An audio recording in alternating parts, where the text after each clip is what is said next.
And he just gets better and better and better. And he's now doing his own conferences around the United States. So you want to tune into what's going on there. He's working on a film with some of the top people in Hollywood. So we're looking at really a top-notch film coming out soon. He's working on a book that will be finished shortly. So he's got a lot of things going on that you all can benefit from and enjoy. Those of you who are here for the first time, welcome. Those of you who have been here before, you know what you're in for. So hold on to your seats and get ready and put your hands together for a warm Conscious Life Expo welcome to David Wilcock.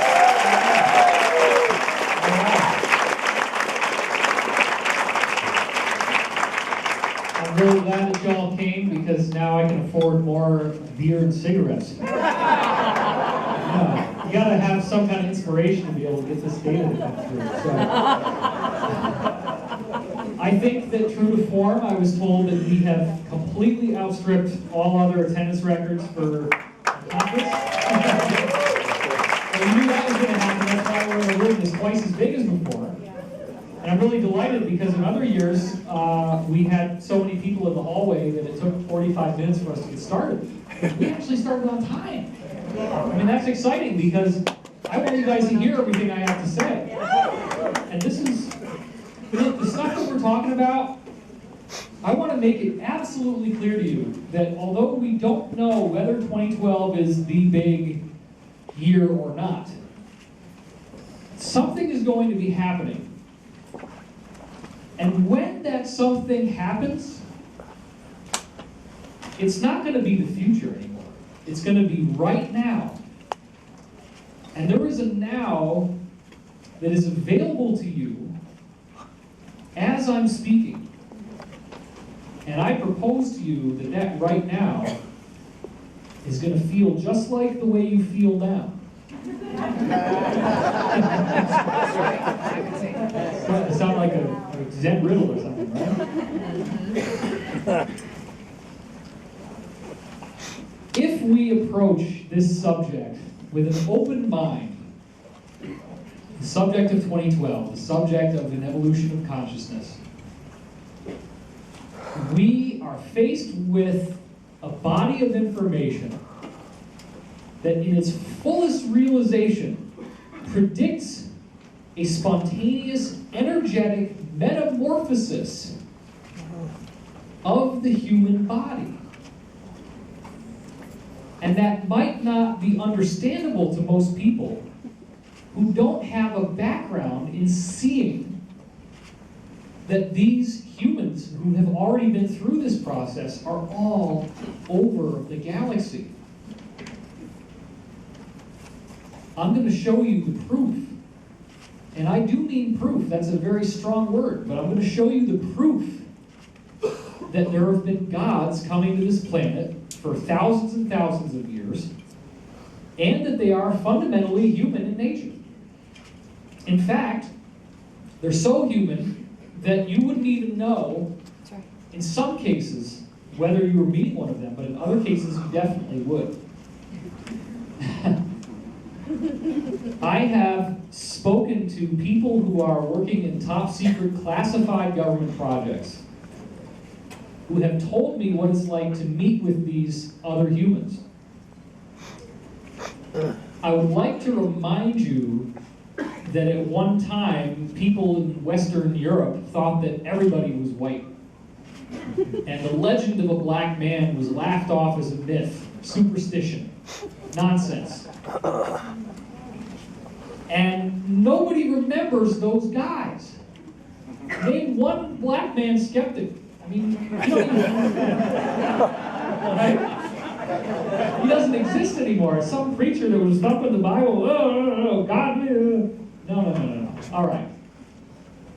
So, what I'm proposing to you is that the gods are working through a system that is ordained by galactic intelligence. And it's for you. I'm going to talk to you about some stuff. I'm going to load you up with some really interesting information. And I'll probably start talking a lot faster as time goes on. People say it's like drinking off a fire hose. My brain works like that when it gets going. And that's part of the pineal gland switching on. You know, I have these techniques that really amplify that process. What if everything that I'm telling you is personal? You're not walking out of here hearing a talk and then going on with your life. You are walking out of here getting critical information that unfortunately you're not going to hear anywhere else. Nobody else that I'm aware of has put all this together like this. That begs the question, why are there not 20,000 people in this room? Well, if there were, it wouldn't be very comfortable for one. Think about it. I mean, the stuff, you probably already are front-loaded. Most of you have some degree of knowledge about what I offer. You know what I'm going to tell you, more or less. You know that there's going to be some themes that will come through. I don't believe that we're all going to die in a pole shift. Okay? Thank you. You guys don't really seem too happy, but you're like, okay, one guy claps.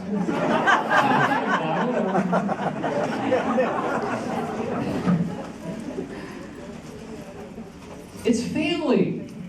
Don't you get that? It's family. We're not talking about aliens.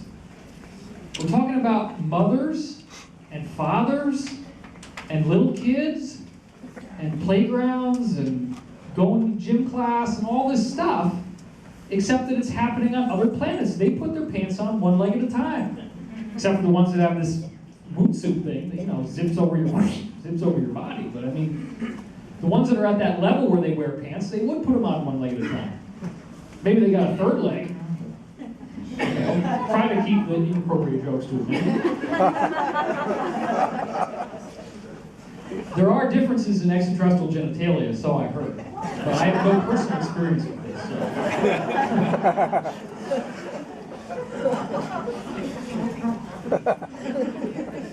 So.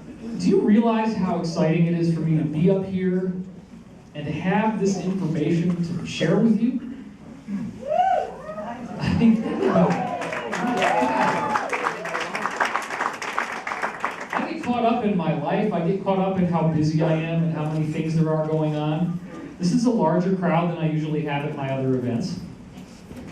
And it really starts to become clear as I'm looking at all your faces. I mean, you filled the entire room. There doesn't look like there's hardly a single seat left.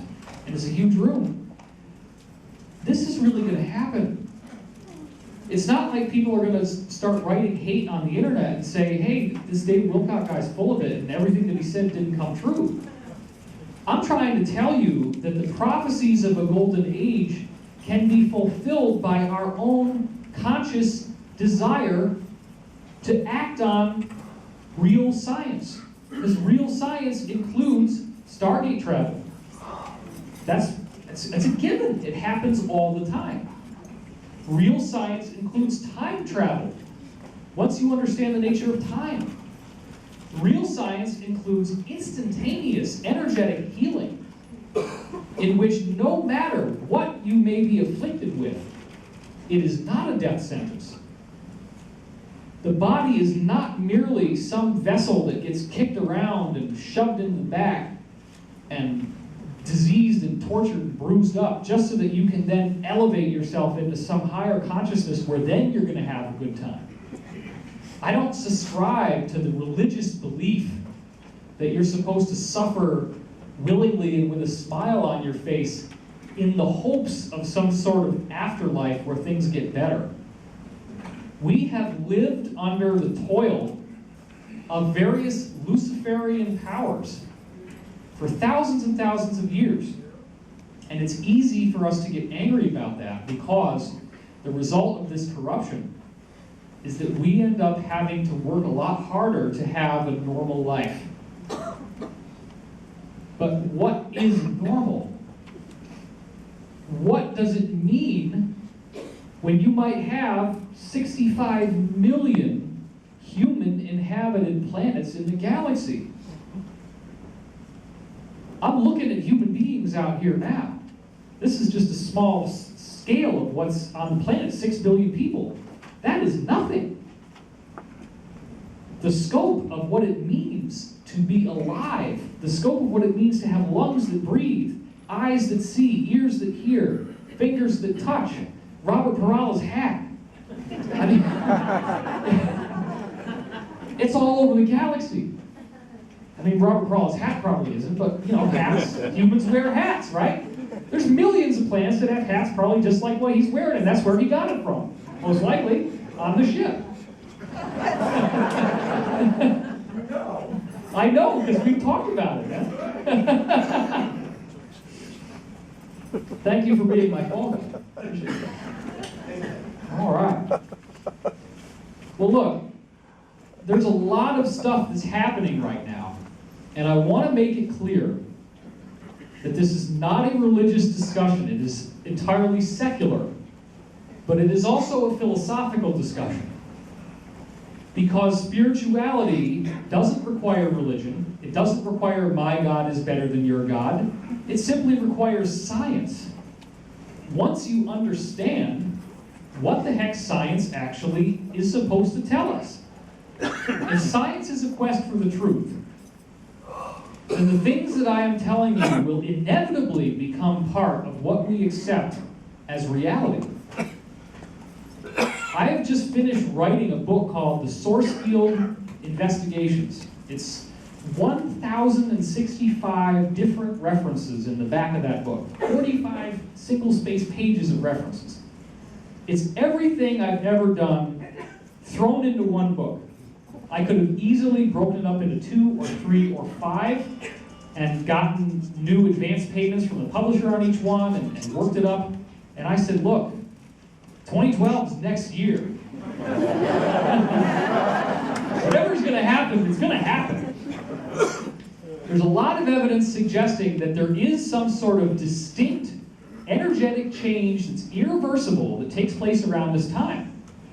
The extent to which it affects us and the extent to which it changes us is really more of what the discussion is going to go into. But in order to start this discussion, I want to talk to you about the gods. And this is something I've already been getting into a little bit. Who were the gods and what did they say? The origin point where we want to jump into this is to realize that every culture around the world, doesn't matter where you go, even these tiny little islands in the middle of the Pacific Ocean that ostensibly were alone for thousands of years, had no contact with anyone else that would ever have thought to sail across this vast oceanic wasteland. Look how big the Pacific Ocean is. Who's going to want to sail through all that? You'd never make it unless you had a massive amount of food on your ship and you were lucky. And yet, it doesn't matter where you go. Everybody has the same basic mythological legends. And they talk about these gods. So you've heard a lot of stuff about, oh, the reptilian Anunnaki, their lizards are not even human. Here's a cylinder seal from Sumer of the goddess Inanna. Notice the face. It is a human face. It is not a reptile. This is the original right here. It doesn't get any older than this. This is the people back there when they first had the cylinder seals carved, and there's the face. It's a human face. Now these people are a lot taller than we are. Check this dude out. There he is on the right, and there's normal people like us on the left. Okay? So they were pretty tall. So some of these humans out there are pretty big guys and girls. But what I'm trying to express to you is that every culture has these myths, has these legends. As Sumer turns into Babylon, you get the king Oannes, and once again he's got that funny phallic helmet on. Now, we don't want to go into too much graphic detail about how much that looks like you-know-what. But as you can see, it definitely does. And that's obviously part of the myth and part of the legend. These guys were dickheads.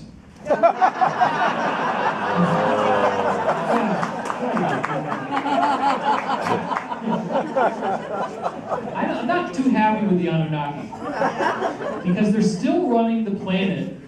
Once you get above the top level of these so-called Illuminati here on Earth, and I happen to know people up at that level, everybody below that level thinks these guys are in charge, but yet What I've heard is that the Anunnaki sit around like a bunch of grandmas with cigarettes hanging out of their mouths, with big old wings off their arms, carping about every little gossip thing they can think of. That's the Anunnaki board meeting. And what they've done is they've set up the earth as a fear farm. A lot of the things that these international governments are doing are not so much to benefit them. They have the power, they have the money. It's to manicure fear, which is not for their benefit, mind you. It's for the benefit of these guys. These Anunnaki who came here a long time ago. That depiction in the middle is very likely the Stargate depiction of where they came through. Some of them do look like rings. And this is one group that's actually very noticeably negative. But again, they mixed their genetic material with what we had here on Earth. They had children, and those children upgraded the human genome to the point where we are now. And we have certain physiological problems, which, if I were to tell you what they were, actually could get me killed, and so I'm not going to do that. But there are certain things that are wrong with our bodies that are the result of this genetic tinkering that they've done. And I heard this from the highest level. Now, both the negative and the positive side are very aware that we have the hardware inside our brain to open up a Stargate. And I'm not just talking about being psychic. I'm actually talking about a Stargate that when it opens wide enough, the vortex encompasses your physical body, and you appear to be glowing with light. That's the ascension process. It's opening the Stargate enough that the vortex that you create by your own consciousness is large enough for you to walk through it. That's the promise of the Masters, that's the promise of Jesus, that's the rainbow body in Tibet, or the light body. And it all has to do with the changing energies of the planet and how that energetic shift opens up our higher consciousness. Now, isn't it interesting that this is a diagram, allegedly, and it is, and we know, we can time it. It goes back some 7,000 years. And he's wearing 2 wristwatches. Did you notice that? They're not supposed to be able to carve gears back then, but yet here he is. It's circular. What the heck else would it be? The Sumerians are the ones that gave us the measurement of time. So that's one little clue that you can see right there of some of this weird stuff that's going on. Now, when we go to Egypt, granted, some of the gods look weird, like Horus the hawk-headed in the middle there, but a lot of the gods are human, and they look very human. I mean, just like us. Like here what you see at Abydos. I mean, these are not aliens. These are ordinary-looking people, and they're also carved to be very large, once again. Then you got a smaller one in the middle. Well, that might be something. Now, check this out. This is actually a painting from inside one of the Egyptian temples. We know that this is very, very old. It's not like somebody painted it with, a modern artist painted it. No, this is the original. Notice the skin color, which most people don't notice. And then look at the other people that are around him in another similar carving. A painting, rather. This is not any normal human being you see on Earth. But in fact, I've talked to people who met these extraterrestrials, and we know that apparently the ones from Alpha Centauri photosynthesize light through their skin, and they have green skin. And that appears to be who this guy is, Osiris. It's a fascinating discussion because we're starting to breach through and see this guy Osiris built this Osirian out of massive blocks of stone that were quarried from where the Sphinx was. There's no way we can do this today. I mean, if we even tried to, it would strain our technological capabilities to the limit. And yet there it is. And here's another shot of the Osirian. Every block that makes this thing is so enormous. Now, as I said at the panel today, I'm sure almost all you were there, it doesn't make any sense that this is an easy way to build something. This is the most difficult possible way you could try to build anything imaginable. Why do they do it? Why don't they use smaller stones? Why don't they use mortar? I mean, come on, let's think rationally here. And as I said before, there's no intermediate steps. You don't get a train of discoveries that lead up to the ability to levitate large blocks of stone. You don't find record players. You don't find internal combustion automobiles. You don't find perfectly preserved radios. All of a sudden, you get this stuff out of nowhere. And that, to me, suggests that this was not a natively created something or other. This was imported. I believe that's Rob Simone in the back. Is that you, Rob? Yeah. Rob Simone, everybody. Give him a big hand. One of the front runners out there, the young generation in ufology making a difference. We did a very groundbreaking show. It was the first time that he hosted on Coast. He did a phenomenal job. I mean, chills. He was absolutely perfect as a host. And that's not just because I was his guest. Well, maybe that's part of it. And we were talking about the Bosnian pyramid. I'm not going to go into that here, but I want you to go back to my website, divinecosmos.com, and listen to the show I did with Rob. Because there's a huge context where these archaeological sites show up all over the world. Now, that's not the only thing I want you to look at with this dude, okay? Let's not just look at the color of his skin, look at the shape of his head, okay? Now, okay, you could say, well, maybe that's just the hat that he's wearing. Maybe that's just nothing except he likes to wear a big, big hat. Well, that's not the only picture that we have. Pharaoh Akhenaten, I can't find the side view of him, but if you see the side view, his head looks like a big old banana. It's huge. And we know there's a kind of a side view. You can see how much that hat is built out on top. It's an enormous hat. But we do have Nefertiti. Now look at this. Look at the side view. Look at the head that is being swathed in that hat. I want you to specifically look at the angle on the back of the skull right here, and look at the fact of how it extends upwards. This is not a normal head. But if you look at the face is entirely human. There's nothing about this face that would make you think extraterrestrial. But if you saw somebody walking around with a hat like this, it might start to raise an eyebrow. Do they need to wrap that around the size of their head? Or is it just something that's filled up inside? Well, this is an actual sculpture of her head without the hat on. That's not a normal skull. That's a much, much larger brain. And that changes the game. Because every ancient culture talks about these gods coming here and bringing civilization, bringing knowledge, bringing us evolution, and bringing us this change in consciousness, giving us prophecies about what's going to be coming along. Now, they also carved a sculpture of the daughter, Amarna. That head is totally abnormal. Now, granted, I'm not going to lie to you, there are cultures that seem to have done some weird, horrible binding ritual where when you're a little kid, you still have a soft head, they wrap wood around your head and put, tie it up to try to push your skull into this shape. But even the normal human skull would not hyperextend to be this large, and yet you can go around it. This is a bust. It was carved with a person sitting there. That's not something somebody concocted out of their memory. This was somebody sitting there and posing for the bust. This is what their heads look like. It's enormous. What the heck is going on here? Why does nobody talk about this? Here's another drawing of them sitting here. Look at that freaking head. It's like an eggplant. It's huge. King Tut. Now, they're starting to interbreed more and more because the humans come here originally from other planets and then they interbreed with us.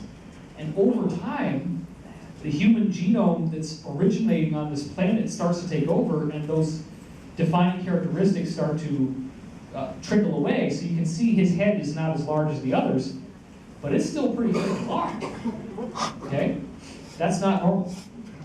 When we go over to Hinduism, the god Vishnu is always portrayed as flying on a lotus. You see these lotuses in every illustration, which in certain Hindu scriptures we know are called vimana, and they're actually flying craft that make no sound and just zip through space with a humming noise, and they have particle beam technology, they have lasers, all this amazing stuff, including Vajra's spear, which is this weapon that they point and and lightning bolts come out of it, and it causes massive destruction.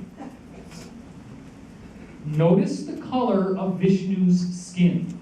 And you see this over and over again. Notice his height in this illustration compared to a normal human female from Earth. She's half the size of him, and she doesn't have his skin color. And there's one of his buddies up there on the flying lotus, which of course is probably a mistranslation. I'm starting to give you the idea here that this is something that's going to keep showing up in every culture. You have gods, they're basically human, but they're a little bit different, and they have really, really advanced technology. And there's clear evidence of that. I am so glad that I finally broke through that mainstream barrier and did 7 episodes of Ancient Aliens this season. Thank you. If it wasn't for that, I wouldn't have all these other things that are happening now, other television invitations that I can't actually talk about yet. But let me just say that it has gotten very, very cool. And you're going to benefit from that pretty soon. Yeah, it's awesome. But enough about me. I want to talk about who I was before and where I came from. And you guys probably all fit into this too. I mean, look. Humans who are here in physical incarnation on this planet, you could have come from just about anywhere. It's not like we all came from the human stock here on Earth. Souls can originate from other planets and then volunteer to come here and take on human physical incarnation. And if you're one of those people, then you came from a place that was more spiritually accelerated than where we are now. It's called a wanderer. And these wanderers cannot understand the sorrow and the dysfunction and the lunacy of people on this planet. It's, you feel like you're an alien. How many people have ever felt that? Amen. Everybody. Okay, well, there's a reason for that. Okay, what? I just wanted to share with you that up in Northern California, I think it's around San Jose, there is an actual vision museum that my friend up there and I went to years ago, where they show actual photographs and skulls. Oh, I have some of the skulls, yeah. Yeah, she said that there's a museum up in San Francisco. It's a Rosicrucian museum around San Francisco area. Do we have a name for it? Do we know what it's called? Amor. A-M-O-R-C. You gotta look it up. Museum, Egyptian, San Francisco. But they apparently have photographs of the skulls, and you said they have skull specimens too? Okay, most of those skulls were found in Peru. We're going to see pictures of them in a minute. So let's not jump ahead too far. So here's Brahma, Vishnu, and Shiva, 3 different Hindu gods, all on their lotuses, flying through the air, all human, basically. Now, the guy on the left here, he's got multiple faces, and what I've heard from some insiders is that when you get up to a certain level of development, you're still a human, more or less, but you would now have a light body. And every direction, you could be standing in one spot, and anybody who looks at you, regardless of which direction they're looking at, sees your face aimed at them. That's where the legend of these guys with all these faces comes from. Those are called the cherubim, and we're going to get into that in the Bible in just a minute here. Now, when we go into the Norse mythology, they also have a legend of Ragnarok, the time of the great flood that's coming, so they believe, and I believe it's already happening. I mean, my God, have you seen the weather lately? My mother's having all this snow coming down on her in New York. It's a nightmare. Here's a very, very ancient Norse sculpture of the god Odin. Now again, Odin and his son Thor. What does Thor have? Anybody watch Ancient Aliens? You know this. Thor's hammer. It's this weird thing shaped like a T. You aim it at somebody, you hit the button, they're gone. Okay? It's an advanced technology. So Norse mythology, the gods are human. Then when we go over to Irish mythology, this god is Hearn, who seems to be the same as Hermes. There's good scholarly discussion about that. Notice that again, the god is human. He's grabbing the serpent, which is a very common metaphor. He's also got those reindeer horns on the top of his head, which probably symbolizes something, and I'd be totally guessing because we don't really have that research available. But it seems to suggest, again, the deer, there's a mystical component with deer. When we see one, it's kind of like a gift, especially when they have the big horns like that. So it's saying something about him. There's a little bit, something's different. Okay?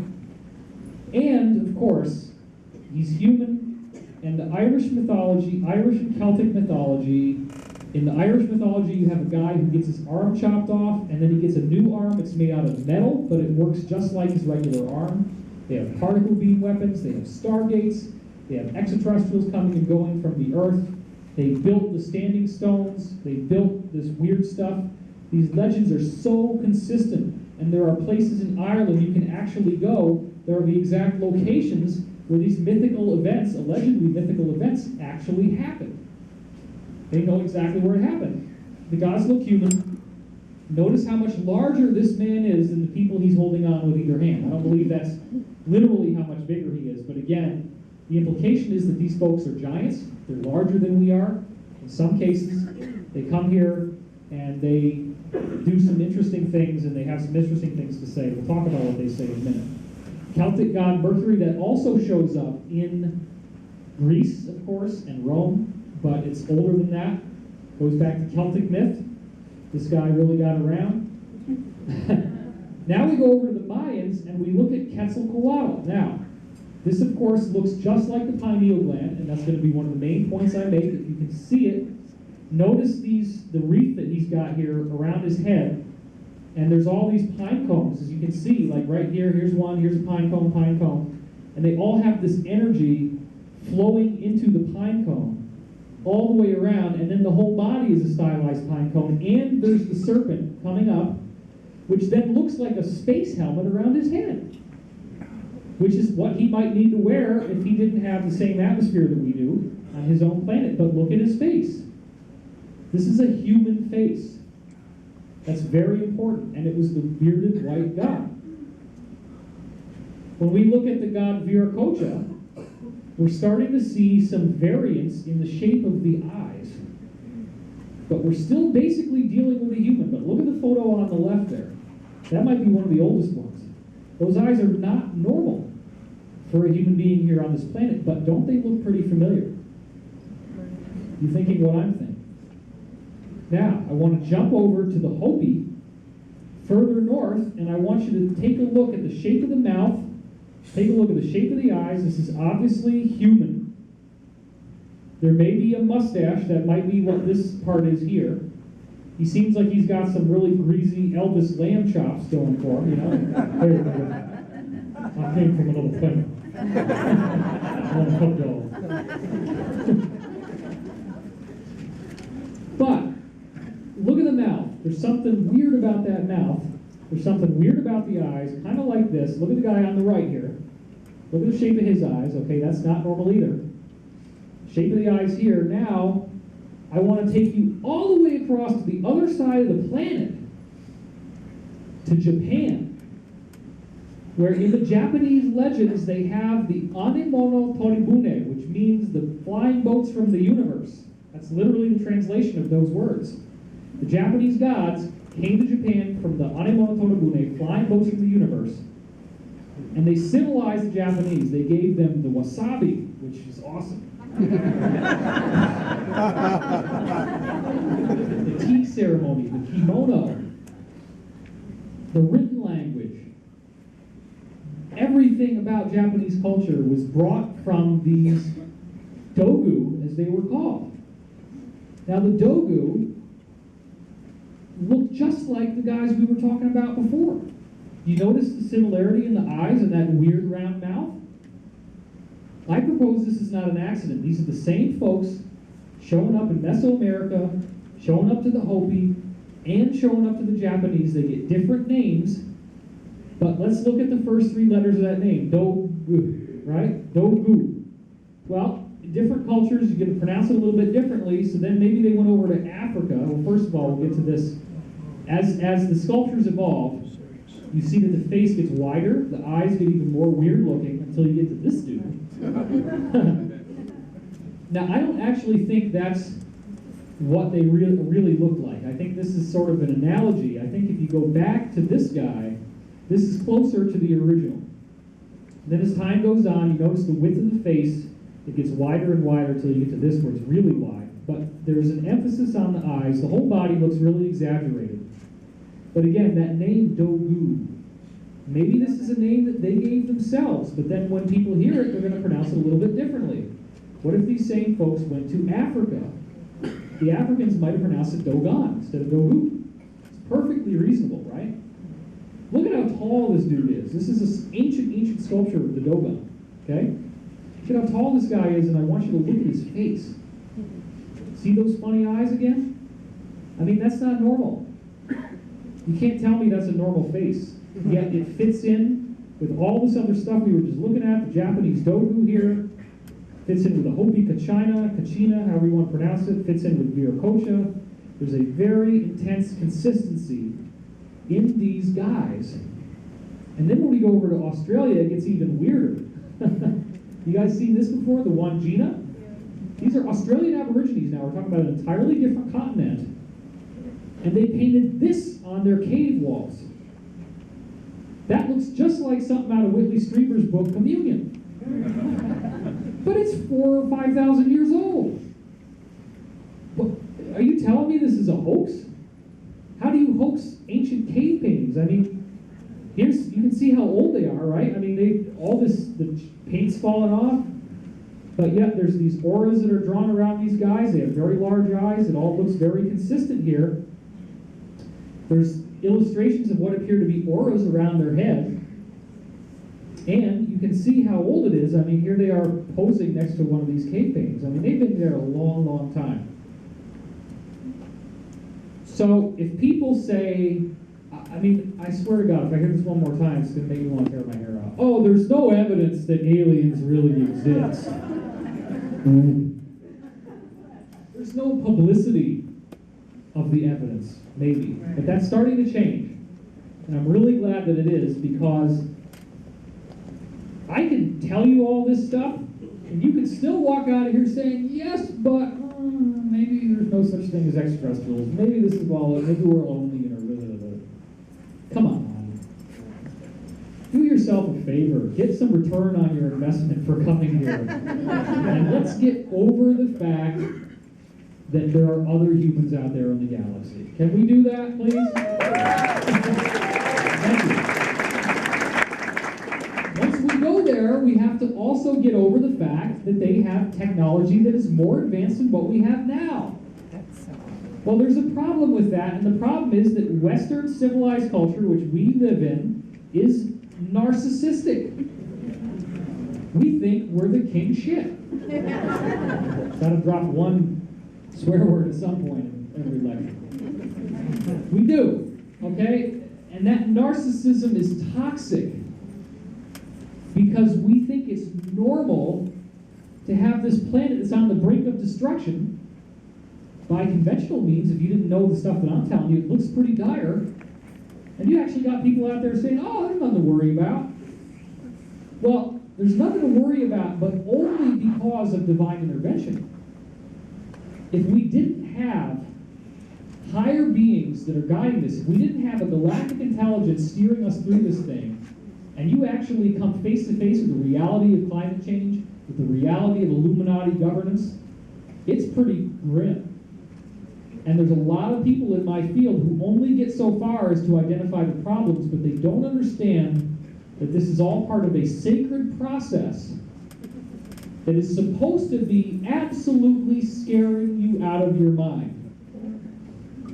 Because that's the only way that it cracks the shell that you've built around your heart from multiple incarnations of being hypnotically programmed into thinking what the real world is. And the real world is just like those Western Europeans who thought everybody was white and the world is flat and there's nobody outside their own continent. And then we go a little bit farther out from our sphere of influence and all of a sudden, oh wow, look, there's all these people out there and the world is round. Well, the planet is just that little dot. And once we go away from that, the narcissism is going to collapse very quickly where we think that we're the only ones out there. And I'm going to show you the proof that life is a galactic phenomenon. And that's going to give you the evidence that this is not something I'm making up. This is real humans coming from other planets visiting us. The Greek gods. This is a very, very ancient sculpture of one of the gods. They are human. They have this really funny, weird little Satan beard, okay? How did he do that? It must be some kind of grease or something. I don't know. But anyway, the point is, as long as he doesn't spear his wife while he's making love to her, he's going to do fine. He's going to have kids, and everything will be great. You guys didn't laugh as much as I thought. Am I screwing up here? Is something wrong? So there's another one. Now look, these busts are not of some weird creature. The gods are carved and they look like us. How about that? What's going on here? Same thing here. Yeah, granted, he's got some ram's horns, but otherwise you're looking at a human face. Okay, well, we could talk for a long time about whether there's real horns on other people. I don't think there are. But I did hear that there's one species that has these weird bony ridges on the skull that kind of look like that. And that might be where that comes from. So, everything I've just showed you is pretty much a grand tour of ancient civilizations. So think it through. What did we talk about? We talked about Sumeria. We talked about Egypt. We talked about Babylon. We talked about ancient India. We went to Japan. We went to the Hopi. We went to Mesoamerica. We met Viracocha. We met the Dogon. We met the Dogu. We see the Wandjina in the Australian Aboriginal caves. Everywhere you go, there's people showing up that are a little bit different, that have weird technology and mystical power. And they come to this planet and they inspire us and they elevate consciousness. I propose that once we understand what's going on in the Bible and we fix up a couple minor little mistakes in translation, things are going to become shockingly clear. And it's amazing that a very small semantic game is enough to rob us from the truth of what's been going on in the Bible. So let's talk about that.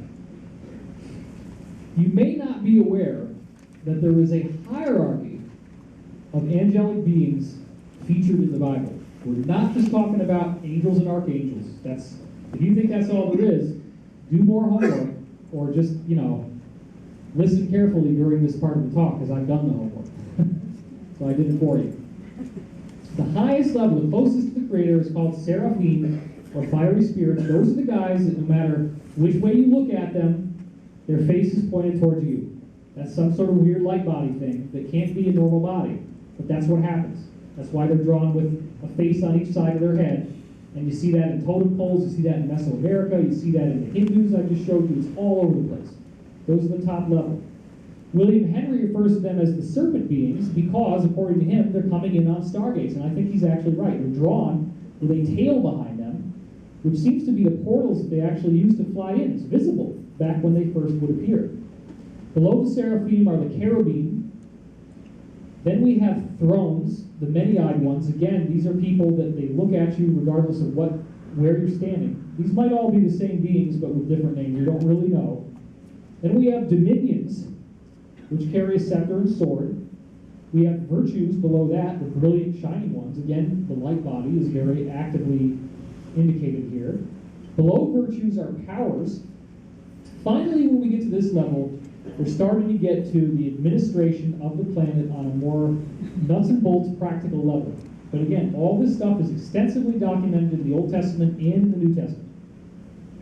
The powers are kind of like the equivalent of the front line of the military out there in space to stop the fallen angels, which are other forms of these gods, as they're called, from coming in. The powers are out there fighting for the planet. They still are. They haven't gone anywhere. They're still out there.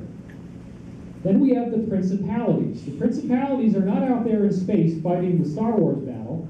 They're down here on the earth protecting cities, nations, and the rulers of those cities and nations. So that's their job. They're kind of like the bodyguards. That's a pretty important role too. I mean, they're basically acting as national defense. And back when you had ETs coming and going a lot more on the planet, which stopped sometime after Islam, 700 AD, you needed these guys, and it's all very carefully written out in the Bible. Only when you go below principalities do you then have archangels, and then below archangels do you have angels. Now, do you honestly think that if there's all these classifications and all these categories, and there's so many references to these guys in the Bible, That this is all just a myth that somebody made up? It's so complicated that why would they make something like this up? Now, if you look at the word heaven, we know that the word heaven appears some 700 times in the Bible. And again, I'm not pushing Christianity, except to say that nobody disputes that the document must be at least 1,700 years old, because it was formulated at Council of Nicaea 325 AD. 700 appearances of the word heaven. In the Old Testament, the word is shamayim. In the New Testament, it's Uranos, which is the same as Uranus, like the planet. That's the same word. Now, 700 times this word shows up. If you look at any other document besides the Bible from these same periods of time, they do not translate these words as heaven. Any egghead scholar out there looking at ancient documents, when they see the word shamayim or the word Uranos, it means outer space. So you've been led to believe through years and years of conditioning that the word heaven in the Bible refers to some parallel reality where everybody's floating around with wings and strumming harps. It actually simply means outer space. It doesn't mean you have to go through any parallel anything. Just get off the planet, get up into space, and now you're in heaven. That's all it is. Okay? Every other work from this period translates it as universe, cosmos, or outer space. That's a fascinating discussion, and I'm going to show you the kind of payoff that you get in a minute when we start to re-examine scriptural passages and fix the language. It's astonishing. Now, the word God, how many times do you think that appears in the Bible? Turn your head and cough. It's a lot. I guess I should have had it in there. I didn't. I set it up and then I let you down. I'm really sorry. I think it's like 3,000, something like that, 2,500, something like that. It's huge. It might be in here somewhere. The original Hebrew word is Elohim. Now get a load of this. Elohim is plural. The word God is plural in the Bible? What? That's the truth. Every single time the word God shows up in the Bible, you got to rethink what you think you know, because it's not a monotheistic single guy. They altered it to be that way. Now that doesn't mean that we don't have a monotheistic intelligent infinity that the whole universe is emanating from. I believe that. But when the word God shows up in the Bible, it's plural every time. It's never singular. They wipe out that distinction, and the actual translation of the word for any other document besides the Bible is the mighty ones. Somebody who's mighty is different than a regular human being here on earth. That's what I would think, right? There's mighty ones, and they come from outer space. Oh, there's my number. See, I didn't let you down after all. Now you'll have to come on Monday on Valentine's Day, right? It appears 2,750 times in the Bible, just in the Old Testament alone. And it's plural. The Hebrew writers used this word for both the good guys and the bad guys. That's another very important point. The bad guys are ETs, the good guys are ETs. So let's start getting our facts straight when we go up against fundamentalist Christians or whomever who try to say, well, extraterrestrials are demons. They're the forbidden fallen angels. No. There's all these hierarchies of beings, and they all get the word that the fundamentalists would think is just God, but it's actually the mighty ones, and it's the good guys and the bad guys. They all use that word. Now, what's the word angel? Let's talk about that. The Old Testament word for angel is malach. Okay? The New Testament Greek is angelos, and it doesn't look like it's pronounced, but that's exactly where angel came from. The first G is a little silent, angelos. It translates as one sent, and it means the messenger or the emissary.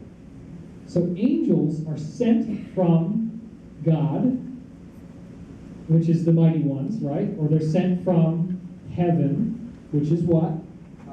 Outer space. Okay, think about this. They're extraterrestrial, coming to the earth. They look human, they glow, they levitate, they do all kinds of cool stuff, and they're trying to teach us to just be nice. Thank you. Because that's what this is really about. Okay? We're not here trying to say, oh, you need to do Illuminati rituals. No. That's not what they're here for. Only the Anunnaki say that. And that brings us to Beelzebub, one of the only words that shows up almost the same in both Testaments. Baalzebub in the Old Testament, Beelzebub in the New Testament. The Chaldean word Baal means the ruler or the overlord. Zebwub means a fast-flying insect that stings. This is where the legend of the traditional Lord of the Flies actually comes from. But it's a flying, stinging insect. So again, if you think about UFOs up there in space that fly around, they look like insects because one's like this, and then they shoot beams down and they sting the earth, there it is. The devil, Lucifer, Beelzebub, is an extraterrestrial flying around in a spaceship that they analogized in their primitive language with a flying, stinging insect. This is a whole new way of looking at things. Stinging with weapons, flying around in the sky. I mean, what else would it be? Based on all the other evidence we have from the Hindus with their Vimana, which are described in extreme detail. Now, I want to actually, I've set you up, I've got all the words in place, now let's play. Let's have some fun. Okay? I want you to look at some of these passages, and all I'm going to do is fix the words, and it becomes very, very clear what we're talking about once I do that. Daniel 3:19 to 28. And I'm not doing this whole passage. You can go back and look for the whole thing. I'm just doing a little bit. King Nebuchadnezzar has these angelic beings who look just like you and me, and he gets on their case, and he doesn't like them, and he wants to throw them into the fire. And he says, make the fire 7 times hotter than how we normally cook it up to cook up a human body, just like a nice hot dog on July 4th. Except that it wasn't July 4th back then. It wasn't even hot dogs back then. But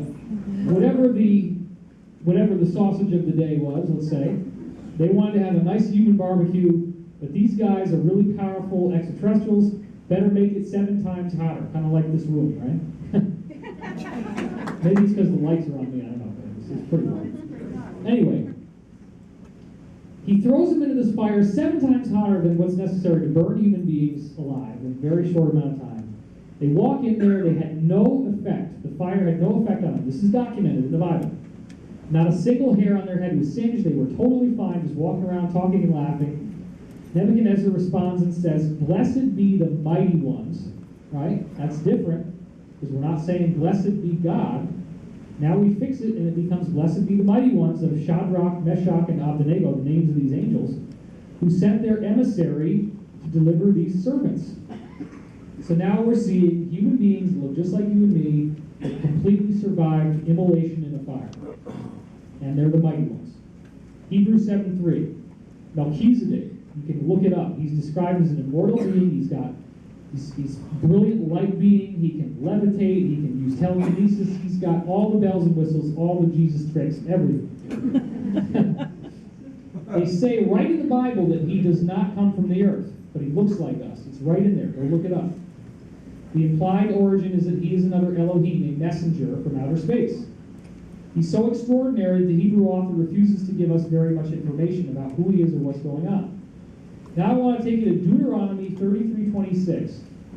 And again, fix it up a little bit, because now, in the beginning, this would be pretty boring, right? There's none like God who comes from heaven to your help and through the skies majestically. Okay, well, God's in the sky. Okay, I can buy that. But fix up the language, right?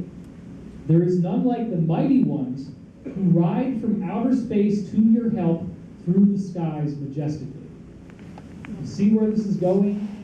The Bible's been right in front of you the whole time, but based on a couple mistranslated words that were deliberately done, you lose the plot here. Psalm 68:33 and 34. To him who rides through the distant cosmos, which is from ancient times, his strength is in the skies. He's riding through the distant cosmos, and he's from ancient times. There you go. Another classic example of extraterrestrials. Isaiah 19:1. Behold, Yahweh is riding on a swift cloud. What do you think that is?